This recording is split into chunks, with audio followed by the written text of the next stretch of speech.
Ayam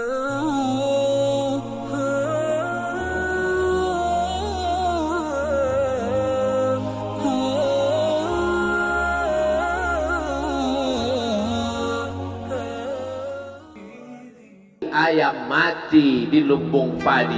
Apa sebenarnya yang terselip dari peribahasa itu? Iman mati karena tidak disirami dengan ilmu. Ilmu. Datang seorang jamaah menemui saya, Ustaz Somad, saya kena penyakit insomnia, gak bisa tidur malam. Jam 2 malam mata saya masih berkedip-kedip. Bismika Allahumma ahya wa amut, gak mempan. Sebabnya apa Pak? Sebabnya saya beli tanah. Setelah beli tanah, tanam kelapa sawit, dipupuk, dijaga, 3 tahun berbuah. Pas mau dipanen, sudah dipanen orang duluan.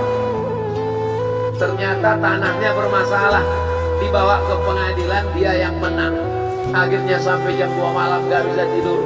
Apa yang terlintas dalam pikiran? Kenapa beli tanah? Kenapa tanam sawit? Kenapa beli tanah? Kenapa tanam sawit? Kenapa diambil orang? Kenapa dulu gak ternak ikan aja? Kenapa gak ternak kuyup? Berbulan-bulan gak bisa tidur. Akhirnya pergi ke psikiater. Pak psikiater, ya saya sudah 2 bulan gak tidur-tidur Pak psikiater. Akhirnya Pak psikiater buat resep. Ini obatnya, yang ini dimakan sebelum makan, yang ini dimakan setelah makan, yang ini 3 kali, yang ini 2 kali. Akhirnya memikirkan resep itu, makin gak bisa tidur. Dimakan, tertidur. Dosisnya habis, terbangun. Kenapa beli tanah, kenapa tanah? Setelah dimakan, muncul masalah baru. Terlalu banyak makan obat, terjadi kekacauan tubuh. Akhirnya kena buah pinggang, muncul masalah baru. Sampai akhirnya saya ketemu MP3 Ustaz. Saya dengarkan sebelum tidur malam. Begitu saya dengar, saya tidur. Makanya saya tidak marah kalau ada jamaah tertidur. Itu menunjukkan jiwanya tenang. Karena dia tidak kena penyakit insomnia.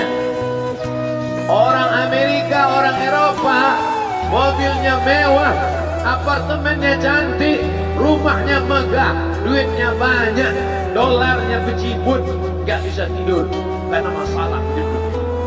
Kita naik angkot kelewatan gang. Itu menunjukkan apa? Di mana letak ketenangan itu? Huwallazi anzala sakinata fi qulubil mu'minin. Dia yang menurunkan ketenangan ke dalam hati orang yang beriman. Oleh sebab itu maka iman ini mesti disiram dengan ilmu. Majelis ilmu adalah majelis zikir. Majelis ilmu adalah majelis turunnya rahmat dan barakah. Majtama'a qaumun fi baitin min buyutillah. Sekelompok orang berkumpul di rumah Allah, yatluna kitab Allah, membaca ayat-ayat Allah, wa yatadarasunahu fima bainahum, mengkaji isinya.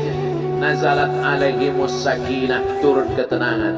Wasyat bihimur rahmah, turun rahmat kasih sayang Allah.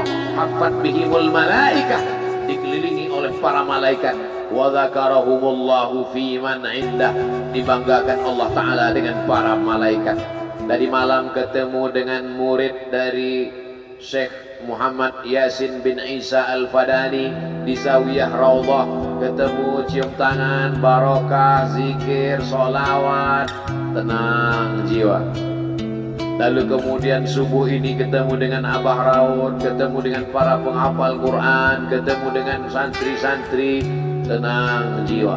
Tidak ada yang menenangkan jiwa ini selain daripada majelis zikir, majelis ilmu.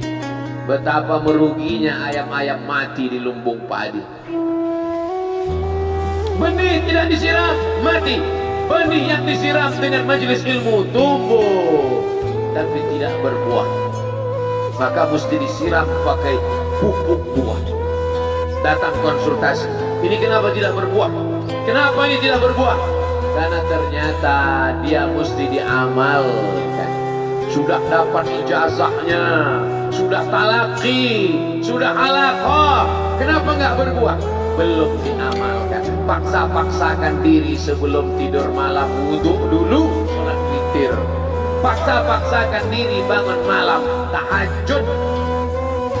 Paksa-paksakan diri siang sholat qabliyah, sholat ba'diyah. Paksa-paksakan diri pagi sholat duha. Paksa-paksakan diri sholat subuh berjamaah. Barulah dia berbuah. Kalau dia tidak berbuah, dia hanya sekedar pokok kayu yang hanya membuat sampah saja.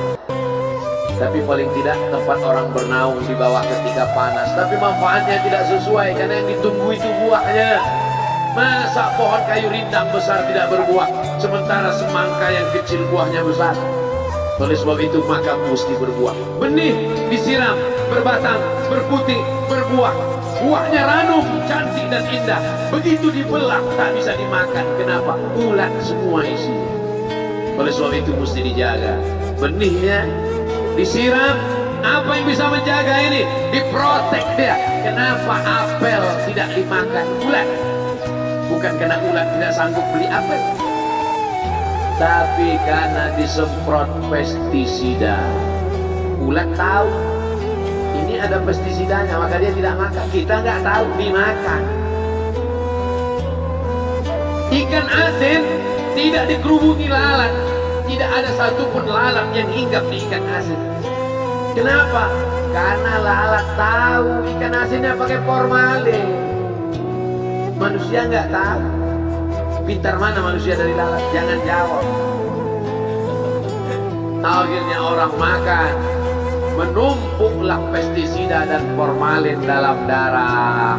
Apa namanya? CANCER, cancer. Karena dia tidak larut dalam tubuh. Yang lain-lain larut. Makanan-makanan larut menjadi energi, menjadi sampah, dibuang menjadi kotoran.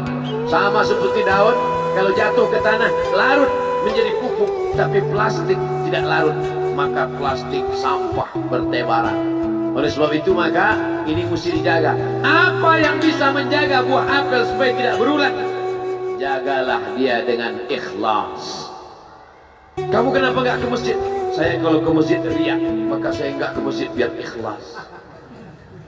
Tarkul amal li ajlin nas riya. Kata Imam Fudail bin Iyad, tarkul amal li ajlin nas riya. Tidak jadi beramal karena takut dipuji orang, riya. Wal amal li ajlihim syirik. Beramal karena ingin dipuji orang, syirik. Kenapa kamu gak pakai sorban? Takut dipuji orang, riya. Pakai saja sorban anak. Jangan takut dipuji orang. Pakai sorban, yakinkan diri. Baik. Ustaz kenapa gak pakai sorban? Ada masanya nanti.